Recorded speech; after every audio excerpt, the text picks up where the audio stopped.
Misplaced steps. Vivian Parker hunched her shoulders as she walked into the Grand Hotel, checking the address on her phone for the 5th time. Her best friend Olivia had been begging her to come to this dinner party for weeks. "It's just a casual thing," Olivia had promised. "Just a few friends at this cool hotel restaurant downtown." Nothing about the gleaming marble lobby or the well-dressed people streaming toward the elevators suggested casual.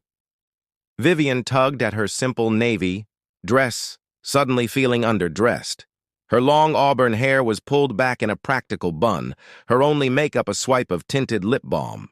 As an illustrator who worked from home, Vivienne spent most days in comfortable clothes, headphones on, lost in her imagination. Social gatherings were exhausting puzzles she'd never quite learned to solve. The young man at the reception desk pointed her toward the top floor. "The celestial room, miss."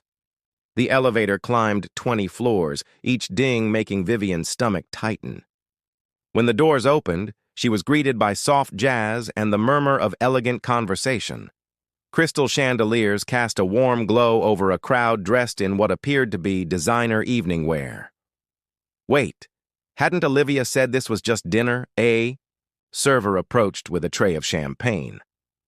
"Welcome to the annual Horizon Foundation benefit." Vivian froze. This definitely wasn't Olivia's dinner party. She should leave. Immediately. But as she turned to escape, the elevator doors closed, and a new group of glamorous guests arrived, pushing her further into the room. "First time at one of these?"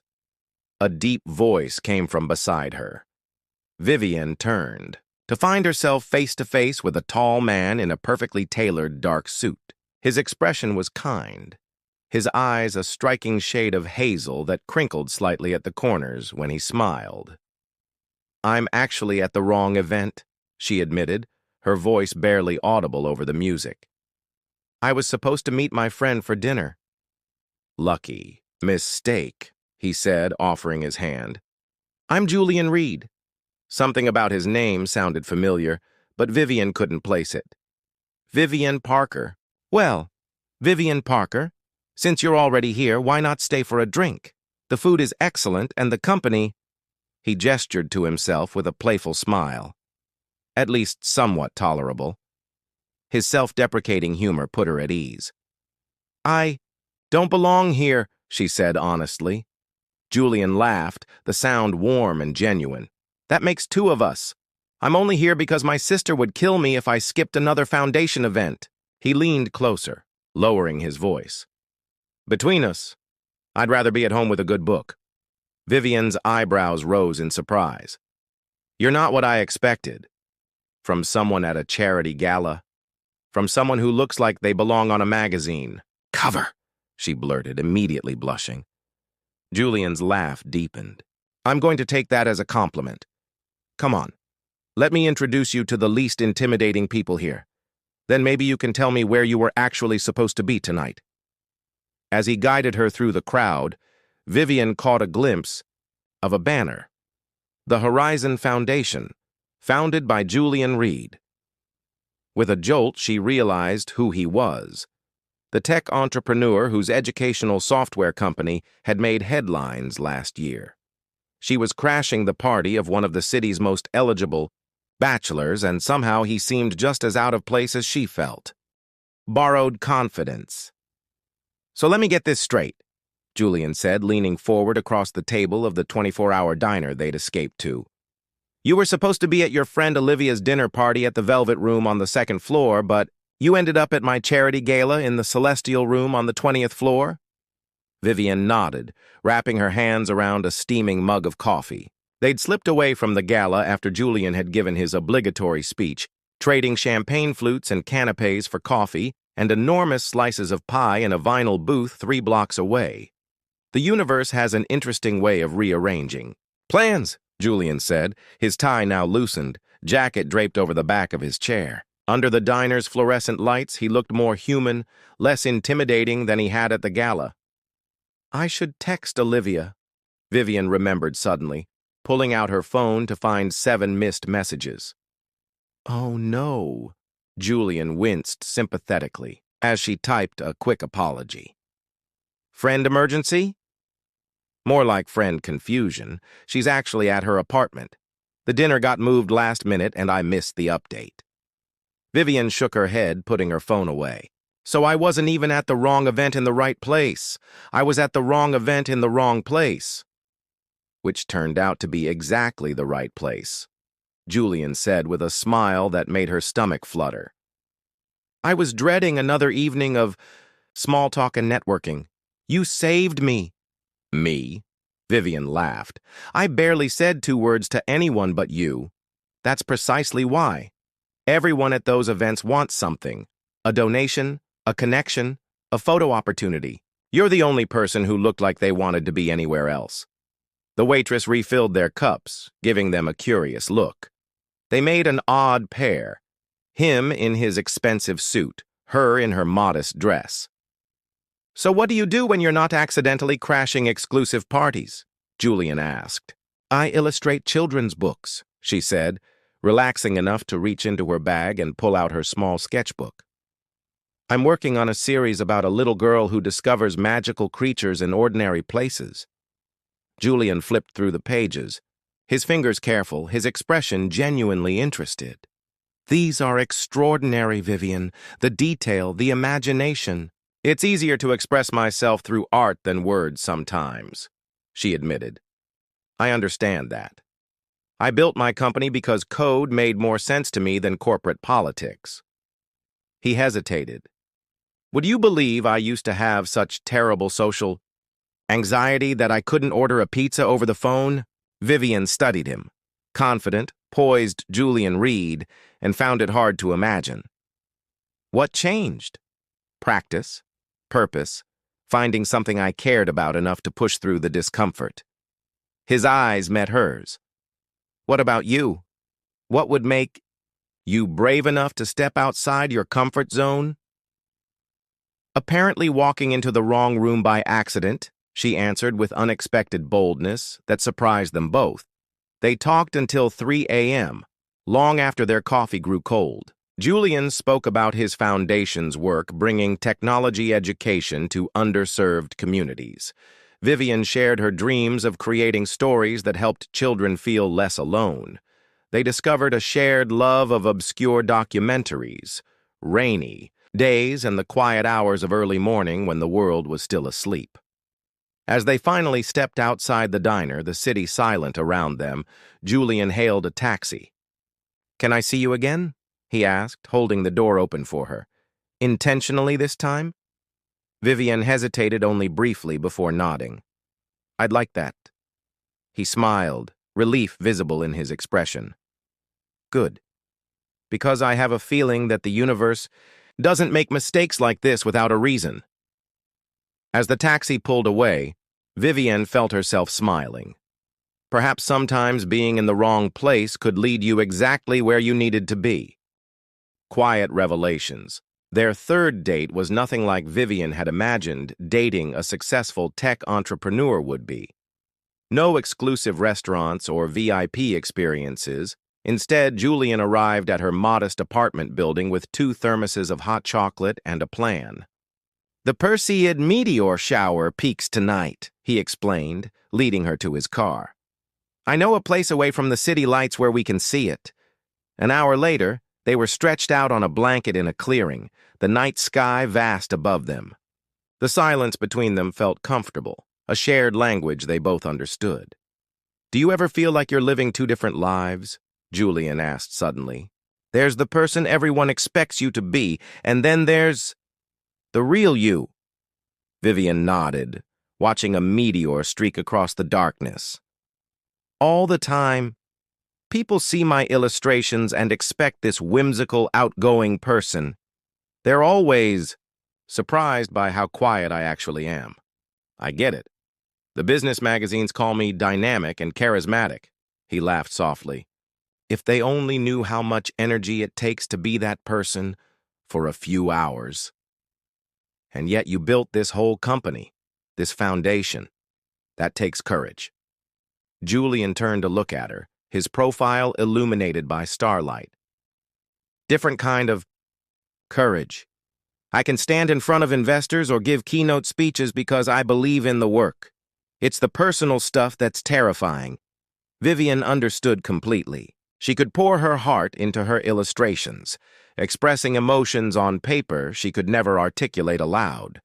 But being seen, truly seen, was another matter entirely. Over the following weeks, they crafted a relationship that honored both their natures. Julian showed her his favorite bookstore, tucked away in a forgotten corner of the city. Vivian took him to an obscure art gallery where they spent hours discussing a single painting. They sent each other texts throughout the day, interesting articles, funny observations, small windows into their separate lives. On rainy Sundays, they cooked elaborate meals in his spacious kitchen, music playing softly as they moved around each other with increasing familiarity.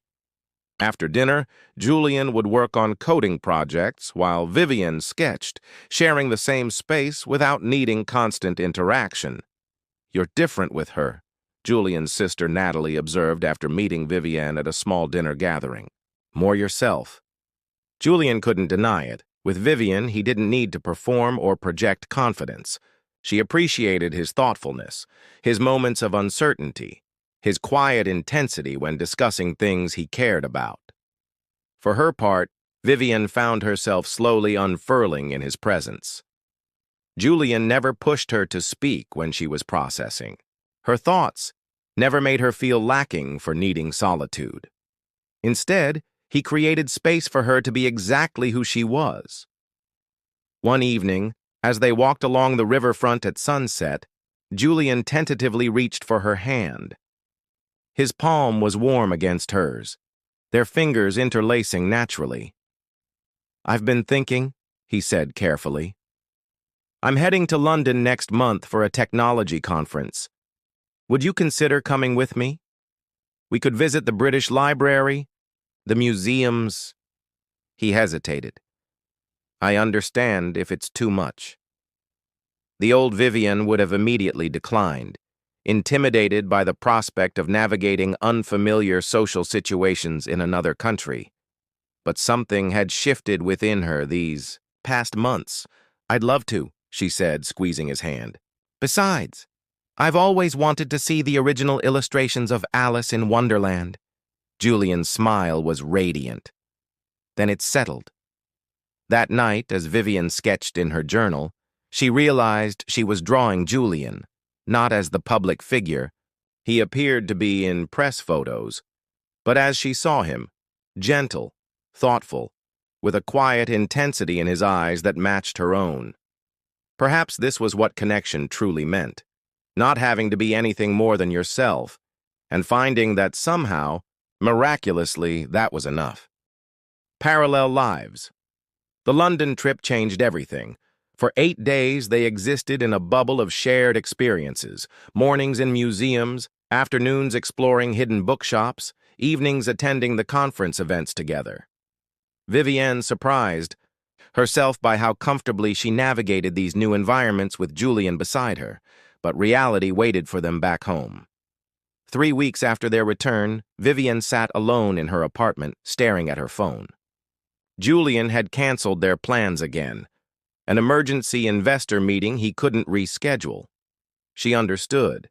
His company was in the middle of launching a new educational platform, but this marked the third cancellation in 2 weeks.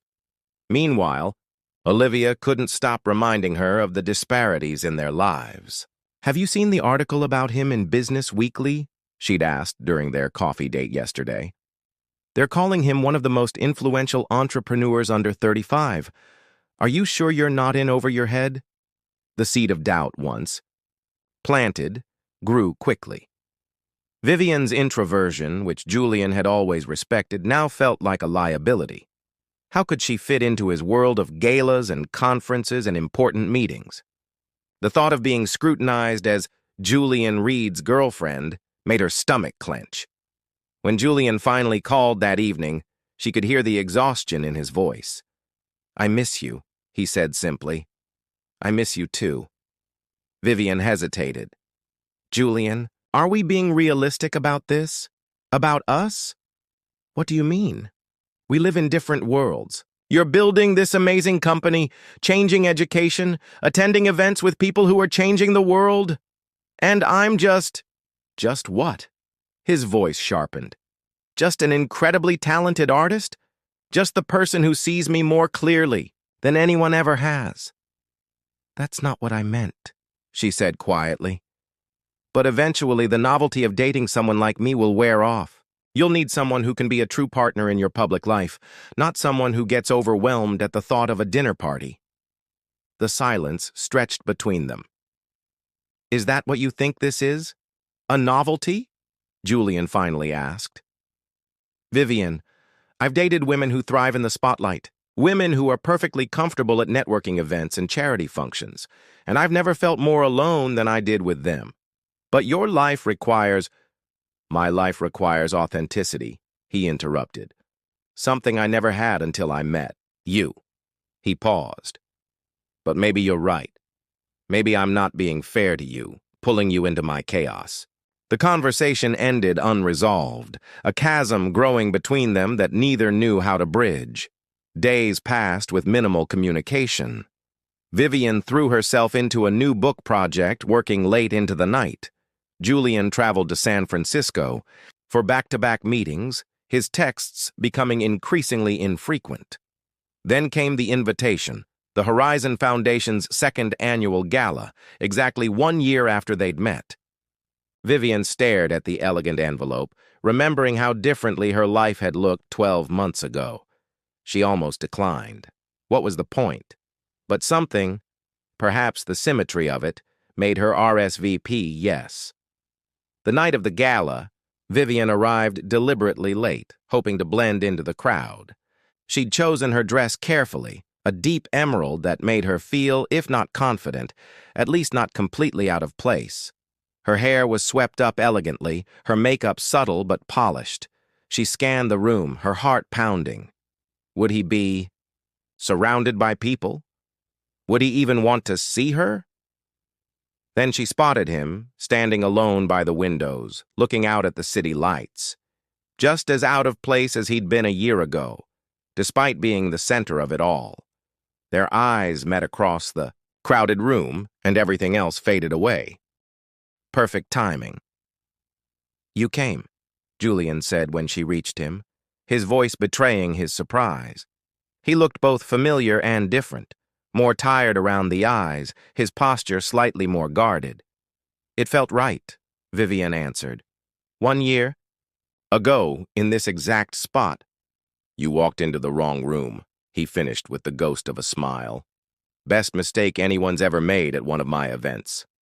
They stood in awkward silence, months of unspoken thoughts hanging between them.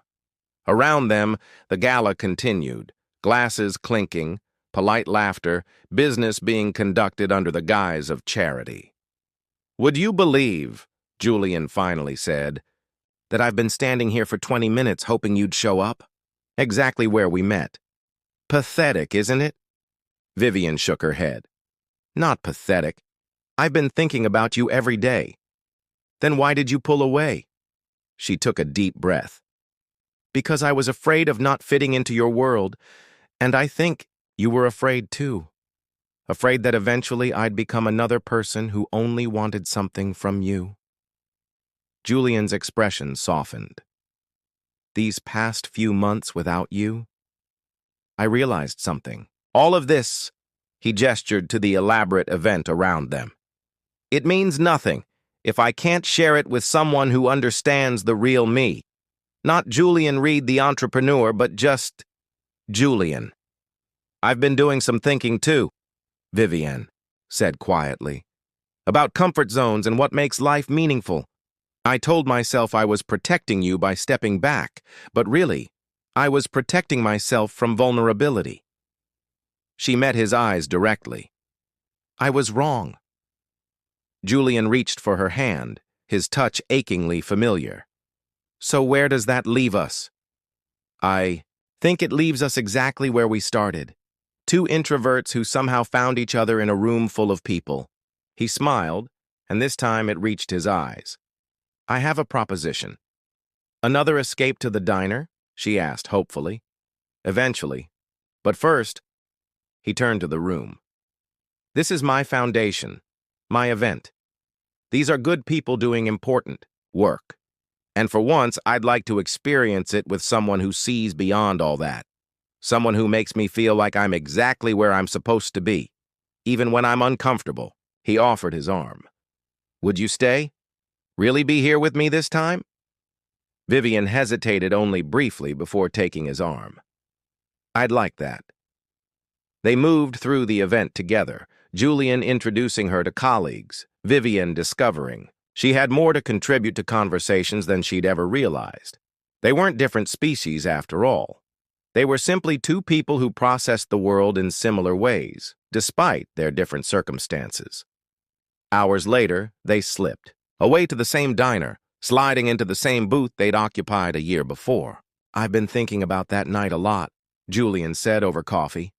About how many things had to align for us to meet. If you'd gone to the right floor, if I'd left the gala early like I usually do. Do you believe in fate? Vivian asked. Julian considered this. I believe in meaningful coincidences, and I believe that sometimes we need to get lost to find where we're supposed to be. Under the table, their hands found each other again. I don't want perfect, Vivian said softly. I just want real. Real I can do, Julian replied. In fact, it's the only thing I'm any good at with you. Outside the diner's windows, the city continued its endless rhythm, people rushing from one place to another, most of them exactly where they intended to be. But sometimes, Vivienne now understood, the wrong turn leads you to the right destination, and the most beautiful journeys begin with a single misplaced step. As they left the diner, walking slowly with no particular destination in mind, Vivian realized that perhaps the greatest adventure wasn't finding someone who shared your strengths, but someone who understood your vulnerabilities and loved you not in spite of them, but because of them.